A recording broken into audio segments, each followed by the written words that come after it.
Stacey and Jay Spoon. It's that time of the week where we get into the Great Drive Debate, the part of the show where there is one topic, two sides, and guess what?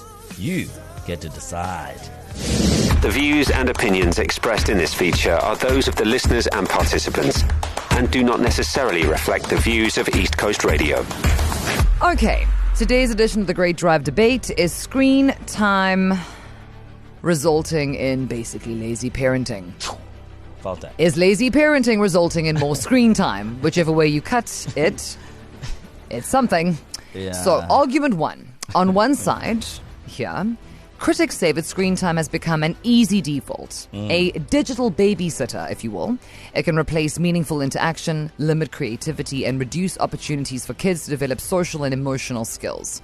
And the concern is that when the screen becomes the go-to solution, parents may unintentionally disengage, missing out on crucial moments of connection, teaching, and growth. On the opposite end, opinion number two, many parents will tell you that it's not that simple.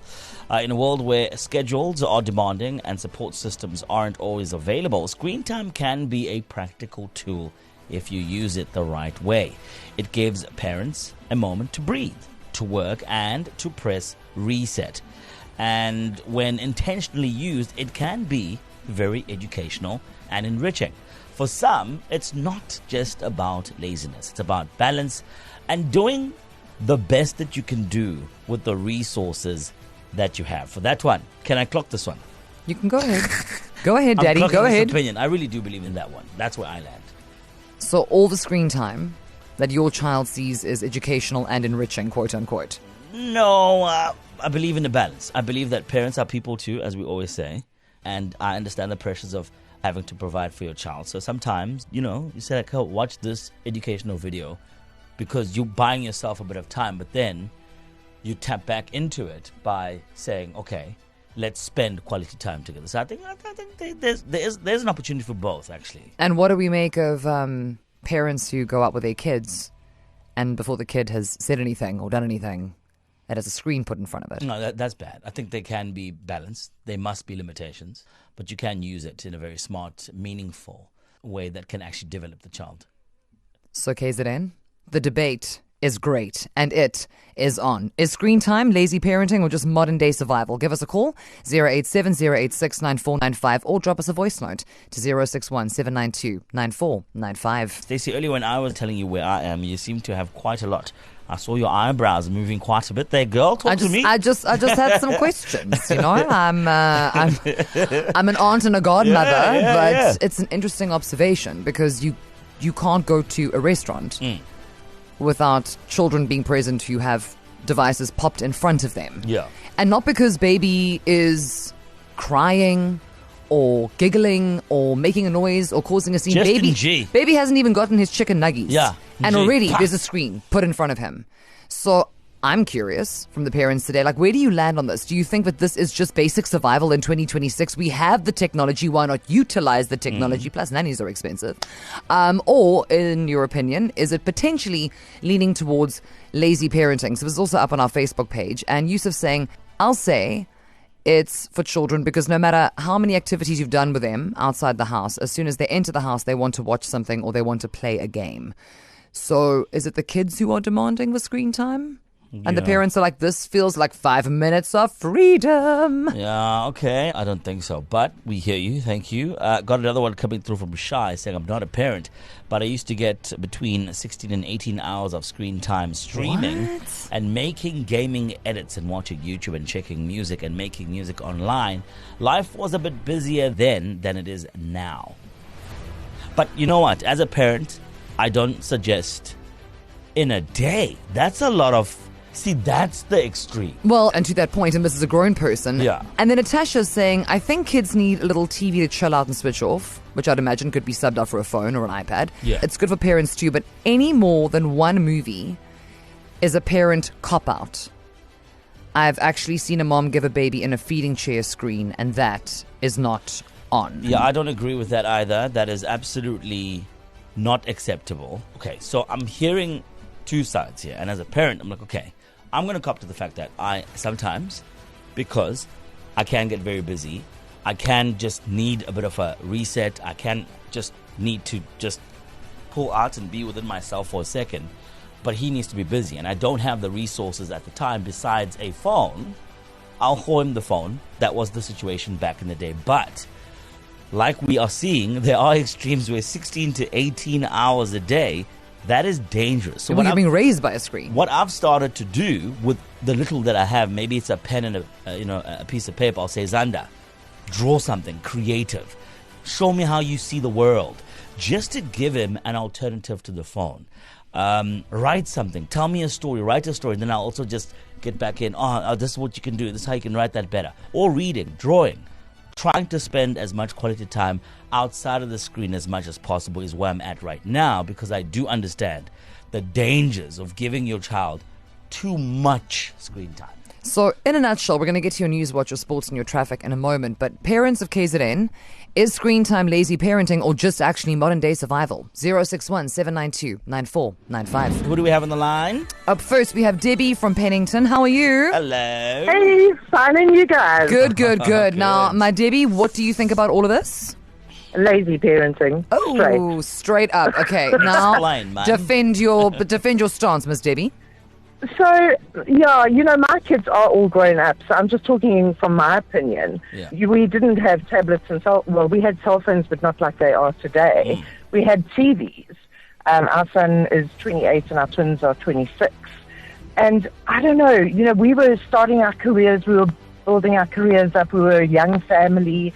So we were working really, really hard and coming home really tired. And I mean, we didn't just dump them in front of the TV. We would do stuff with them, like put music on, if it was East Coast Radio or CD, and dance around with them. Yeah.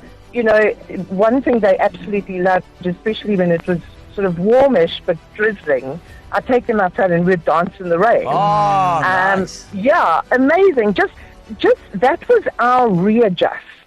Yeah. For my husband and for our children. And it was just so healthy and just so bonding. And we're very, very close today. I mean, the kids come through every weekend and visit us in Pennington, which is amazing. Not many kids do that these days. They sort of leave the nest and do their own thing. But they're just so caring and so well-rounded and grounded and artistic, and they're amazing. And I just honestly believe, I know somebody who's a foundation phase teacher.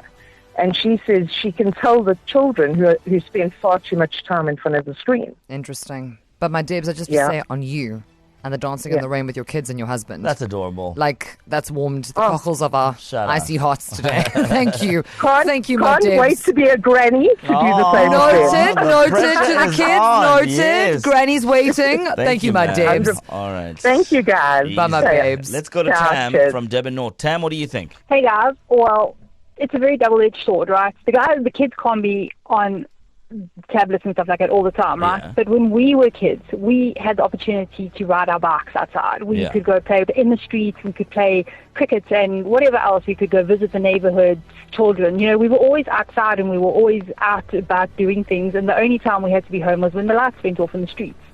Kids don't have that opportunity today. So what is there really for them to do besides tablets? So yes, they can't forever be on the tablets, but, what else is there for them to really do when we are at work and doing other things? Well, listen, Tam, I'm not going to lie. There is a lot that they can do. But dance in the rain, for example, Tam. Have you considered dancing in the rain? Which I will be adding to. There's a lot of rain today. There certainly is a lot of rain. Just you wait until the next time there's a 30% situation, babes. I'm in the streets. Tam, I want to say, right, for me, as much as I'm hoping for you, this can be a learning opportunity for us. I think we have the best interests for our kids. We want to be the best parents that we can. And sometimes that tablet is one way of making the kid happy, right? Because they've been squealing the whole day. Mom, Dad, I just need to watch this thing. Otherwise, I'm not going to be cool. And you're like, you know what? Fine, while I'm making dinner. But to your point, balance is very important. We need to be very mindful of the amount of screen time that we give them, and balance that out with the amount of playtime. Yes, go out. There's loads of apps that I mean, my youngest daughter, she's 13, right? Yeah. So there's apps, and there's a lot of sites that block. She can't access it. Social medias and stuff like that she doesn't really have access to at all. And then she's got time limits as well with regards to certain things. So yes, there's screen time, but there's limitations and there's rules around it. Yeah. Gotta have it. Tam from Durban North, thank you so much, Mommy. Thank you for being a part of the conversation today. We appreciate you. And to all the parents, actually, because this is something that's making everybody go, I am a millennial parent at the end of the day. Frikkie, for example, saying, we have 2 kids, aged 10 and 13. During the week, Monday to Thursday, we don't allow any TV or screen time. Yeah. On weekends, they're allowed as much screen time as they want, but interestingly, they still choose to play outside most of the time. It's been amazing to see how creative they become when they're bored. We also make it a point to have dinner together at the table every night. When we go out to eat, we take card games with us. That's cool. About 60% of the time and play together.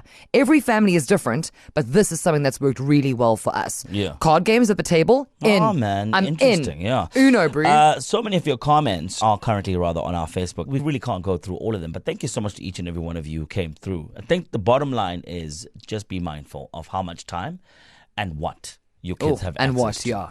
There you go. So thank you. And that is a wrap-up of the Great Drive Debate this Tuesday. I felt that. Where's my screen? Stacey and Chase Boo. Weekdays from 3 p.m. East Coast Radio.